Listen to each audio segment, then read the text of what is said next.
On va parler maintenant de l'avant-dernier modèle, à savoir le modèle d'historique. Alors le modèle d'historique, c'est un modèle qui permet de mieux connaître ce qui s'est passé à certains moments de l'évolution de la connaissance. Donc c'est un modèle qui reprend d'une façon qui est synthétique le réseau des relations réciproques que la connaissance contient avec d'autres sous-systèmes de son contexte et permet d'intégrer l'évolution de cette connaissance euh, dans un système qui est plutôt contextuel. Donc là, on se pose la question sur le contexte. Qu'est-ce qui s'est passé autour de la connaissance et qu'est-ce qui s'est passé son contexte. Et cette mise en scène contextuelle, il est plutôt explicatif de l'évolution de la connaissance. Alors, le modèle d'historique, il permet de mettre en place des lignes directives. Et ces lignes directives, il amène la connaissance à l'état qui est perçu actuellement et comme on l'a mis en place dans le cadre des autres modèles. Donc, euh, donc, dans ce modèle, qui est le modèle historique, donc le contexte historique, il est décomposé sous forme d'éléments. Hein, sous forme d'éléments, et ces éléments qui sont plutôt pertinents au cours de l'analyse historique. Donc, ces éléments pertinents, ils permettent de décrire et d'englober le contexte d'évolution de la connaissance. Eh bien, c'est largement au-delà de l'objet, la connaissance, à savoir son concept, par exemple. Donc, euh, le, cette description qui est au-delà de la connaissance et qui se trouve en relation euh, plutôt significatif du point de vue évolution avec d'autres sous-systèmes, c'est ce que nous appelons les éléments à prendre en compte dans l'évolution de la connaissance. Alors, plus en détail, donc, donc les classes ils peuvent être attachées à des objectifs qui peuvent évoluer dans le temps, ou bien donc, ils peuvent concerner des objets et il faut voir cette évolution temporelle, la contextualiser et la mettre à la disposition de l'utilisateur final pour savoir où l'on est aujourd'hui. Donc, on a dit que le modèle historique, il est plutôt fait d'éléments. Donc, il est plutôt fait d'éléments. Donc, les éléments, comme vous le voyez ici sur l'exemple, ce sont des éléments qui sont identifiés séparément. Et leur disposition temporelle, il est plutôt évolutif. Donc, de la gauche à la droite, on passe de l'élément le plus ancien à l'élément le plus récent et on les nomme les grandes classes. Et donc, les grandes classes de l'élément. Euh, ces classes, ils peuvent être attachées à des objectifs, comme on a dit, et ils peuvent évoluer dans le temps. Et il y a des liens d'évolution qui sont plutôt significatifs entre des classes ou bien entre des objectifs sur le modèle. Les repères temporels sont donnés par des jalons. Et ces jalons sont des événements datés significatifs pour l'élément considéré, auxquels d'ailleurs peuvent être attachés des archives. Donc un jalon peut être la date d'une réunion très importante, la date d'une refonte de système, la date de recrutement d'une nouvelle personne, donc c'est des jalons qui sont identifiés dans l'historique de la connaissance. Et aussi, on peut avoir l'historique d'un concept, un concept qui est nouvellement introduit, donc comment il a évolué. On aimerait bien l'avoir dans dans le modèle d'historique pour pouvoir comprendre ce qui était le modèle et ce qui était le concept et ce qu'il est devenu. L'historique d'un concept, d'un objet, sont caractérisés par des interactions entre les sous-systèmes impliqués dans cette historique. Et, et ceci, il va expliquer les différentes Par exemple, innovation, découverte, amélioration, adaptation, nouvelle génération mise en place, une opération d'achat qui est très importante qui a été effectuée, etc. Et dans ce modèle, ces interactions, ils sont visualisées, comme on a dit, avec ce qu'on appelle les liens d'influence. Donc, on a deux types de liens. On a des liens d'évolution et on a des liens d'influence. Les liens d'influence, ils reflètent les causalités multiples et, euh, et, euh, et variées entre le système ou bien le concept et les sous-systèmes qui le, euh, qui le relient. Donc, comme on voit ici, donc on a des flèches noires avec avec deux lignes qui représentent les liens d'évolution et on a des flèches en rouge qui représentent les liens d'influence. Donc, par exemple, on a un lien d'influence entre l'élément 3 de la génération 1 et l'élément 1 de la génération 1 et ainsi de suite.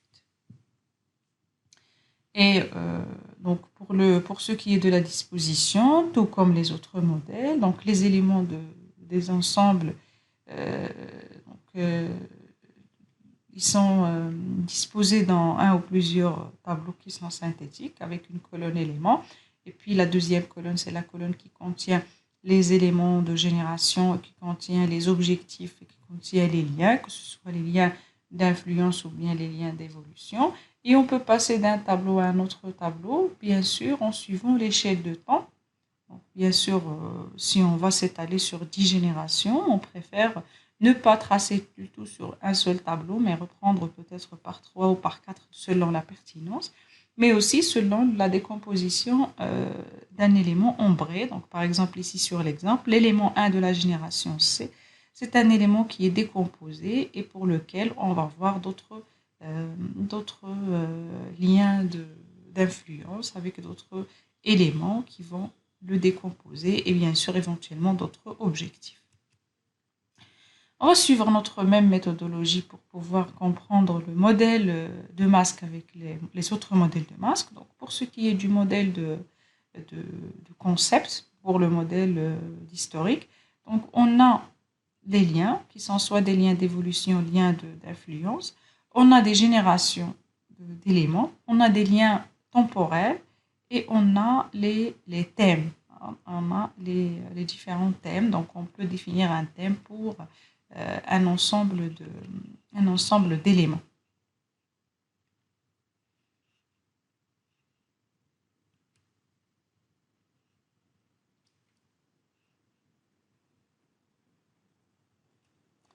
Voilà, donc pour faire la modélisation d'un modèle historique, donc qu'est-ce qu'il faut faire? Il faut expliquer l'évolution d'un domaine de connaissance et appréhender les lignes directrices qui ont amené la connaissance à l'état avec lequel il est perçu actuellement. Donc pour ce faire, il faut séquentiellement trouver les lignes temporelles significatives du contexte dans laquelle la connaissance a évolué et il faut poser ces liens et en même temps il faut faire ceci pour chaque lien temporel. Donc il faut faire ceci pour chaque lien temporel. Qu'est-ce qu'il faut faire? Il faut trouver les graphes de génération qui sont apparus au cours du temps. Il faut identifier les objectifs ou les raisons qui expliquent l'apparition des générations, donc comme on a dit, les éléments phares ou bien les événements phares.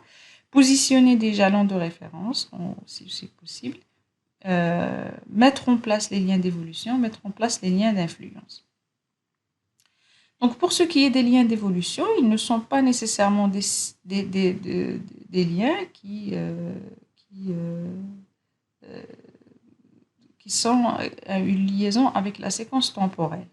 Donc on peut avoir des liens d'évolution qui, au-delà des liens temporels, donc bien sûr, ça peut dépasser la flèche en noir, vers, par exemple, comme on le voit, entre objectif 1 et objectif 2. Donc, entre objectif 1 et objectif 2, ce n'est pas un lien qui est plutôt temporel, mais c'est plutôt un lien d'évolution. On a évolué d'un petit objectif qu'on avait, et voilà l'objectif 1, puis on a passé à l'objectif 2. Puis pour ce qui est des liens d'influence, donc bien sûr, que ce soit pour les liens d'évolution ou bien les liens d'influence, il faut choisir les plus pertinents et il faut bien sûr une justification qui est convaincante, cohérente de chaque lien pour éviter leur multiplication qui nuit à la visibilité, donc de peur d'avoir des liens qui sont très chevauchés, hein, ou très compacts entre différents éléments de différents niveaux. Alors, pour ce qui est des liens d'évolution, donc on a des liens qui sont entre les générations et on a des liens qui sont entre les objectifs, comme on l'a vu ici sur le modèle. Donc, un objectif qui a évolué, on a notre objectif, ou bien un élément d'une génération qui a évolué vers un élément d'une autre génération. Et on l'a compris, mais non, que la génération, ça fait le silo en même temps. Donc, par exemple, pour l'élément 1 et l'élément 3, on a une génération qui s'appelle la génération 1. C'est des choses qui se sont passées euh, parallèlement, en même temps, approximativement, donc qui ont démarré en même temps. Donc, on comprend que l'axe de temps, c'est l'axe qui est plutôt horizontal. Alors, pour trouver les éléments significatifs du contexte dans lequel les connaissances ont évolué, c'est la tâche la plus ingénieuse, la plus délicate. Qu'est-ce qu'il faut faire? Il faut d'abord, comme d'habitude, délimiter le sujet dont on veut décrire l'historique. Il faut, donc, euh, euh, peut-être on va voir les différents sujets qui existent euh, autour de la connaissance et parfois ça peut même être différent du livre de connaissances lui-même. Ok, donc là, ça nous permet de délimiter un contexte dans son historique. L'historique peut concerner d'autres systèmes, peut concerner d'autres contextes, par exemple. La mise en place d'une nouvelle loi, d'une nouvelle loi dans la réglementation du pays, peut-être la mise en place d'un nouveau référentiel ou bien bonne pratique, une nouvelle technologie qui a vu le jour, un nouveau système qu'on a acheté.